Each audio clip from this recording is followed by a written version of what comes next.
Hello, um, this is Rod Gorby coming to you with a little chess problem video.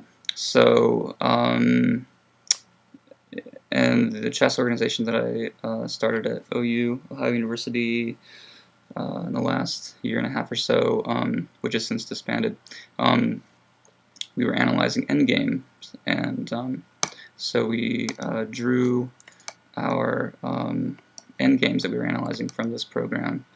I forget who makes this program, but it's part of this. They have a whole lot of programs out there that you can use to train. So this is the problem they give. The rook traps the knight, and this is pretty much the variation that you are provided to practice with and take a look at. And so it's problems like this that kind of frustrate me as a chess player, because a lot of it is geometry, but some of it is position dependent, and some of it is what you might say is like geometric truth. And I think if you have a good handle on the geometric realities of the position similar to that, then you'll be able to actually play it in the game. And one of the daunting features of a problem like that is that there seem to be so many variations that can come out of it. Well, this is one of a position from one of the variations, which you see at the end of the problem here in a similar way. The knight is on the edge of the board, attacked by the rook, or prevented from moving by the rook, and the king is on the fourth rank from the knight. And so, if you can get the knight in this position, you just move in with your rook, and you can eat him. So, but let's take a look at the original position. So we have the knight on the edge of the board. It cannot move to a square the king defends in a single move, and also cannot check the white king in order to maybe get to such a square. So this is the actual variation that they give, and I'm just going to show with some of the available squares to the knight exactly how we're corralling it. So the king attacks the rook, and this is key for one of the variations that I'll show you later. The king's making some use of itself. We just move in to defend it and keep the knight trapped as much as possible. So the knight is going to have to, we can pretty much keep the knight on the edge of the board within the first or second rank, with the king centralized in the rook, not always attacking the knight, but maybe occupying one of these diagonals 3 squares away, or 2 squares away rather, or maybe on the inside of that with just one diagonal square away. So here we go. What we want to do is take away squares from the knight, limit his options, and we take away this one. We want to keep him toward the back, and it looks like he's going to be able to get out here, but when he tries to go there, and he's got some threats, he's got this fork here, he's got this other move here, but mainly it just doesn't matter as long as we have, the king could even be here, as long as we're blocking the knight from getting out on the side of the board. Okay, so the key variation they give is knight c7, and from here again we want to cut the knight off, although it's possible to checkmate to win the knight anyway from that angle, but it looks like he's going to get out by here and here. But actually, and this is one of the reasons why I don't really like some of these problems, because the king happens to be in the line of a discovered check. So wherever I move, I'm going to have a tempo to get to keep the knight from coming out there. But it's really not a big deal. You can still win the knight anyway.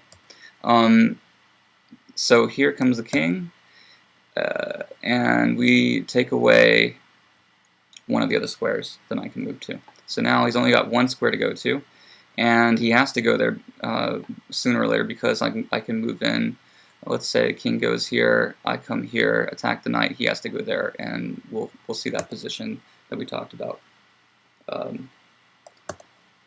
sort of crucifying the knight in a way. So there is the variation they gave, and I want to try to show some of the alternatives that might have come about. Let's in fact go to the position with the discovered check. So you can actually still win the knight anyway, but you have to be a little careful about where you put your rook. And the idea is we want to get the king to the 4th rank from the knight. So right now he's in this quadrant of the board. He needs to get to here, here, here. He needs to move up, and we need a tempo to do that. So we're going to play the rook to b5, and he's going to hit the knight. He's going to hit the rook rather this way. And the interesting thing is, from here it looks like he's okay, but actually we're going to move the rook into the zone of the knight here, a diagonal square away, and he's actually even worse than he was before, with fewer squares to go to. If he moves here, we play rook b7, and then march in with our king, exchange defenders of these 2 squares of the rook and king, move the rook to one of these files, and then boom, we got him. But if he moves here to e8, it looks like he's going to get out. But now we have that key tempo. We move in our king to the 4th rank from the side. The knight can either move here or here. We'll take a look at those variations real quickly. If he goes to g7, well, it's very similar to an earlier position we had, and we just are able to. The key difference is that our king is on the 4th rank from the side, and now it's a very easy win. Okay, so we'll go back a bit from here and take a look if he goes to c7 from here. If he goes to c7, we prolong our agony if we move our king into d6, but we have a much better resource available. If we go to d6, we're going to repeat the position. He's not going to get away, but we're just going to have a little longer time winning the knight. But right here, rook to b7 looks like we're giving him a square, but it's a funny thing because we give him a square from which he'll be completely trapped. We want to move our king into the 4th rank from this side of the board. Okay, so we're going to take a look at some of the other variations that might have happened along the way. If he goes to g7 right away with his knight, notice that my king's already on the 4th rank from the side, either this side or that side. So what we're going to do is just basically corral him back this way, and we'll win. Okay, so the other option would be is if he goes to e8 from here, and it's not very meaningful. We're just going to win him anyway. So let's go back to the beginning, and we'll take a look at one of the most scary positions, I think. So from here, he has 4 options. And we looked at knight c7, but the rest pretty much follow the same patterns. We need to move our king up 1 rank. We've got him pretty much on the side of the board. We want to move our rook to the 7th. So let's take a look at knight g7 attacking the rook. And we just occupy that square that we saw before. The only difference between this and the other positions of the king, either on the 5th or 4th from the edge. So he goes here, and what we need to do now is, again, this is the reverse image of the other position. We just move our king into the 5th rank, and then we stop him from getting out. We just, before the knight was on the edge actually, but now he's actually got 1 more rank to move to, but that's okay because we'll just win him the same way. If he moves to e8, then we move in to the last rank. Let's see, 1 more. So that's if he goes to g7 from here. But if he goes to f8 or d8, it's pretty much the same.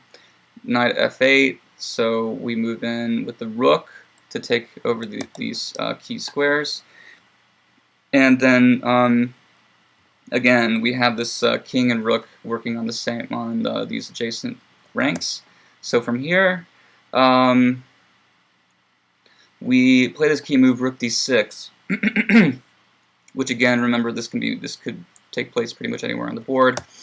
Just so happens to be on the edge right now. If he plays knight f8, as long as the rook stays there, we can move in with our king from this angle. We've got a tempo to stop him from getting out there. We win. If he moves to b8, is it b8 from here? Yeah. So if he moves to b8 from here, it's pretty simple. It's just like the end of the initial main variation, main line.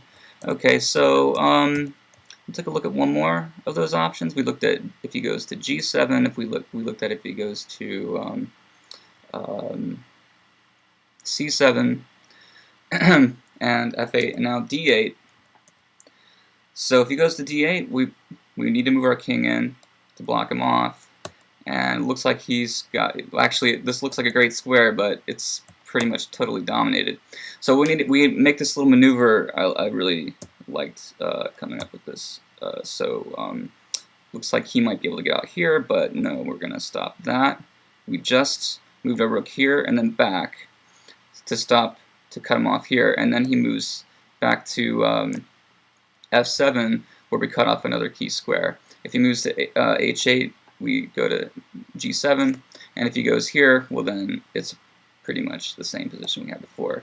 But the key here is that the rook from this position is actually going to maneuver to here by attacking the knight, something that you want to do very carefully in these variations. And remember, if I can move my king here, I'll win. So he needs to move away from that, and now I've got him cornered. So the other option for the knight back from this position when he goes to d8 is to go to b7. Okay, so if he goes to b7, then we have to execute an interesting maneuver. The king is okay. The king is perfectly fine where he is, and the knight will only be able to get out via this or this square, where he will try to get either to here or here. So since the king is blocking our rook from defending this square, what we need to do is move our rook to attack the knight, and if he goes here, then we've got our king here, we've got a rook on the 7th, and we just win him that way.